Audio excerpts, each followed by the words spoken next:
வணக்கம் நண்பர்களே. இன்னைக்கு நம்ம தேனி மாவட்டம் போடிநாயக்கனூர் ரயில்வே ஸ்டேஷனை பற்றி தான் பார்க்க போகிறோம். இந்த ரயில்வே ஸ்டேஷனில் இப்போ இறுதிக்கட்ட வேலைகள் தான் நடந்துட்டுருக்கு. அது என்னென்னங்கிறத பற்றி பார்ப்போம். இப்போ இங்கே நடந்துட்டுருக்கிற வேலைகளில் கிட்டத்தட்ட 90% வேலைகள் முடிஞ்சாச்சு. மீதி இருக்கக்கூடிய வேலைகளில் முக்கியமாக பயணிகளுக்கான நிழற்குடை அமைக்கிற பணிகள் தான் நடந்துட்டுருக்கு. ஏற்கனவே இந்த நிழற்குடை பாதி அளவு போட்டிருந்த நிலையில் இன்னும் கொஞ்சம் நீளமாக பயணிகள் காத்திருப்பதற்கு வசதியாக போடப்பட்டுட்டு இருக்கு.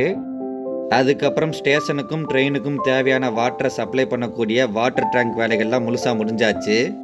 இந்த வாட்டர் டேங்க்கான பைப்லைன் வேலைகள் மட்டும் மீதி இருக்கு. அதுக்கான வேலைகள் எல்லாம் ரொம்பவும் தீவிரமாக நடந்துட்டும் இருக்கு. அதுக்கப்புறம் ஸ்டேஷனில் இருக்கக்கூடிய ஒரு சில லேம்ப் போஸ்ட்டுக்கான வேலைகள் மீதி இருக்கு. அந்த லேம்ப் போஸ்ட்டுக்கான வயரிங் வேலைகள் எல்லாம் முடியக்கூடிய நிலையில தான் இருக்கு. இறுதியாக இந்த ஸ்டேஷனில் 2 பிளாட்ஃபார்ம்லையும் இருக்கக்கூடிய தடுப்புச் சுவருக்கு சிமெண்ட் பூசக்கூடிய பணிகள் தான் நடந்துட்டுருக்கு.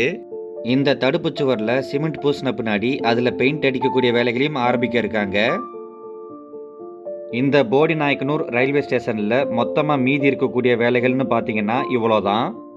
நான் ஏற்கனவே இதே மாதிரி இதுக்கு முன்னாடி நடந்துட்டு இருந்த வேலைகளை பற்றியும் ஒரு வீடியோ போட்டிருக்கேன். அந்த வீடியோ பார்க்காதவங்களுக்கு நான் டிஸ்கிரிப்ஷனில் லிங்க் கொடுக்குறேன். நீங்கள் அதையும் போய் கண்டிப்பாக பாருங்கள். அதில் நடந்துட்டு இருந்த முக்கியமான வேலை என்னன்னு பார்த்தீங்கன்னா, ஃபஸ்ட்டு பிளாட்ஃபார்ம்லேருந்து செகண்ட் பிளாட்ஃபார்ம் போகக்கூடிய ஃபுட் ஓவர் பிரிட்ஜ் ஒர்க் தான். நீண்ட நாட்களாக நடந்துட்டு இருந்த இந்த வேலை ஒரு வழியாக முடிஞ்சு பயணிகள் ஃபஸ்ட்டு பிளாட்ஃபார்ம்லேருந்து செகண்ட் பிளாட்ஃபார்முக்கு ஏறி இறங்க வசதியாகவும் கட்டப்பட்டிருக்கு.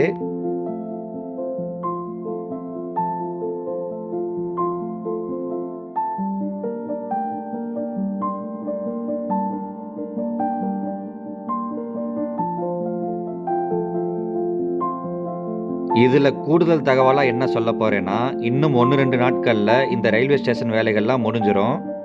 அது மட்டும் இல்லாமல் சதர்ன் ரயில்வேஸோட சிஆர்எஸ் தலைவராக இருக்கக்கூடிய அபய்குமார் ராய் அவர்கள் ஏற்கனவே தேனி டு போடி வரைக்குமான ரயில் சேவையை 80 கிலோமீட்டர் ஸ்பீடு வேகத்தில் ஓட்டுறதுக்கு ஒப்புதல் வழங்கியிருக்காரு. அதோட வர பொங்கல்லிருந்து மதுரை டு போடிநாயக்கனூர் வரைக்குமான ரயில் சேவை தொடங்கினா ரொம்பவும் பயனுள்ளதாக இருக்கும்னு இந்த பகுதி மக்கள் கோரிக்கையாக வைக்கிறாங்க. அதே மாதிரி ஒரு சில ரயில்வே அதிகாரிகள் பொங்கல்லிருந்து போடிநாயக்கனூருக்கு ட்ரெயின் வர அதிக வாய்ப்பு இருக்குன்னு சொல்கிறாங்க. இந்த போடிநாயக்கனூர் ட்ரெயினை யார் யாரெல்லாம் ஆவலாக எதிர்பார்த்துட்டு இருக்கீங்களோ கண்டிப்பாக இந்த வீடியோவுக்கு லைக் பண்ணுங்கள், கமெண்ட் பண்ணுங்கள். அதோட நம்ம சேனலை மறக்காமல் சப்ஸ்கிரைபும் பண்ணிடுங்க நண்பர்களே. இதோட நான் கிளம்புற நேரம் வந்தாச்சு. அப்புறம் இவ்வளோ நேரம் நம்ம வீடியோவை பொறுமையாக பார்த்ததுக்கு ரொம்ப நன்றி நண்பர்களே.